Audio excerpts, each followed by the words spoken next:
Абдулхатова Мұқая, жасым 13-те, Машық Маметов атындағы 111-ші мектептің оқушысымын. Құнанбайұлының күз өлеңі.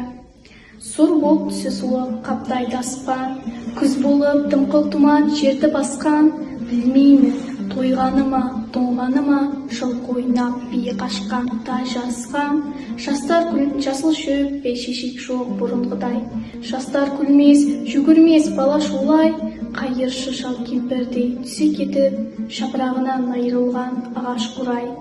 Біреу малма сапсиді салып ен, салбыраңқы тәртіпті жыртық киім, енесіне ертіп жуда жібін, жас қатанда жыртылған жамайды үйін. Қастырна қатарланып қайтса берме, астында ақ шоншы жүр ол бір керуен. Қай ауылды көрсең де жабырқаңқы, күлкі ойын көрінбейді сейіл серуен.